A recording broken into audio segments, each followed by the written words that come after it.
بسم اللہ الرحمن الرحیم الحمد للہ رب العالمین الصلاۃ والسلام علی رسول الکریم قال النبی صلی اللہ تعالی علیہ وسلم من سلم المسلمون من لسانہ و یدہ۔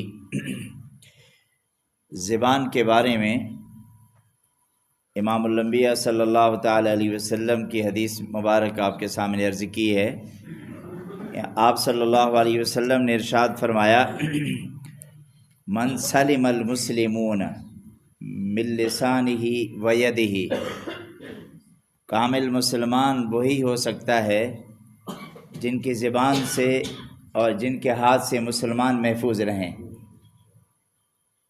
ابھی ہم اس حدیث کو دیکھ کے اپنے گریبان میں دیکھیں کہ میری زبان کیسے چلتی ہے اور میرا ہاتھ کیسے چلتا ہے۔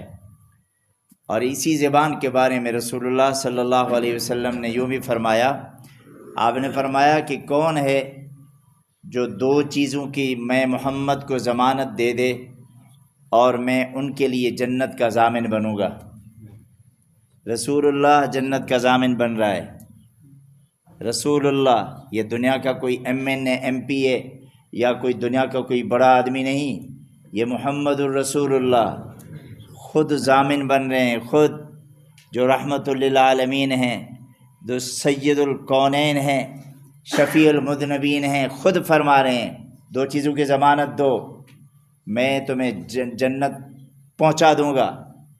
ان میں سے ایک ہے زبان اور ایک ہے شرمگاہ۔ بس کوئی لمبی چوڑی بات بھی نہیں فرمائی حضور نے۔ ایک صحابی آیا، اس نے کہا یا رسول اللہ میری نجات کس میں ہے، میری نجات کس میں ہے؟ آپ نے فرمایا املک لسانک، آپ اپنی زبان پہ کنٹرول کریں، وابکی علی خطیئتک، اپنے گناہوں پہ رویا کریں، اسی میں تیری نجات ہے۔ لمبی چوڑی بات تو نہیں بتائی نا حضور نے۔ زبان پہ کنٹرول، یہ کنٹرول آؤٹ آف کنٹرول کب ہوتی ہے؟ ہماری زبان آؤٹ آف کنٹرول کب ہوتی ہے؟ جب ہم کسی بھی کام پہ قدرت رکھتے ہیں تو پھر ہماری زبان آؤٹ آف کنٹرول ہوتی ہے۔ جب ہماری قدرت نہیں ہوتی تو پھر تو خاموش ہو جاتے ہیں۔ ہم کہتے ہیں اچھا یار فلاں صاحب نے مجھے ڈانٹا، میں صبر کیا۔ وہ صبر تو کرنا ہے۔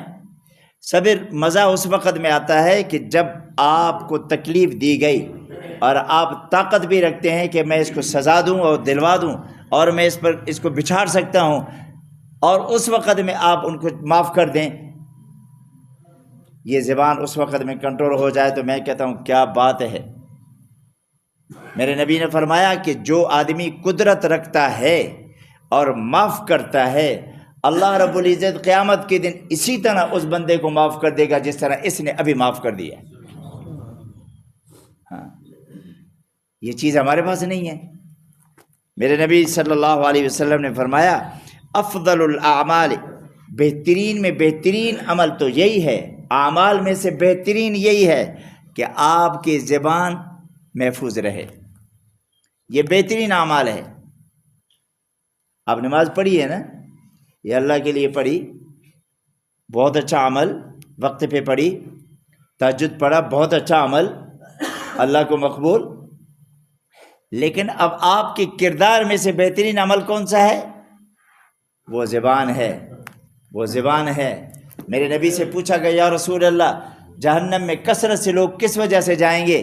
تو آپ صلی اللہ علیہ وسلم نے یوں اشارہ فرمایا، یہ زبان کی وجہ سے جہنم میں کثرت سے جائیں گے۔ ہاں، زبان کی وجہ سے۔ باقی کردار کتنے برے ہیں، لیکن یہ زبان ہے جو اس سے غیبت بھی چلتی ہے، اس سے بہتان بھی چلتا ہے، اس سے جھوٹ بھی چلتا ہے، اس سے خیانت والے اعمال بھی اسی کے ذریعے سے دائیں بائیں کرتے ہیں، اور پتہ نہیں کیا کچھ نہیں چلتا۔ مسخری بھی اسی سے چلتی ہے، دوسرے کی اہانت کرتے ہیں بھی اسی سے ہوتی ہے۔ ہاں جی، تو اس لیے زبان پہ ہم خاص کنٹرول کریں۔ پھر رسول اللہ صلی اللہ علیہ وسلم نے پھر فرمایا یہ بہترین عمل، اور پھر فرمایا احب الاعمال، اللہ کو پسندیدہ عمل بھی یہی ہے کہ آپ اپنی زبان کی حفاظت کریں۔ بہترین عمل بھی اور اللہ کو پسندیدہ عمل بھی۔ ہم کبھی کبھی کہتے ہیں نا یار یہ میری چوائس ہے، یہ کپڑا میرا پسندیدہ ہے، یہ کھانا میرا پسندیدہ ہے۔ اللہ کیا فرماتے ہیں؟ میرے نزدیک پسندیدہ تمہارا عمل کون سا ہے؟ زبان کی حفاظت۔ آپ زبان کی حفاظت کریں، بہت اچھے انسان ہیں آپ۔ تو آپ صلی اللہ علیہ وسلم نے ایسے آدمی کو مبارک بھی دی ہے، طوبیٰ لمن ملک لسانہ۔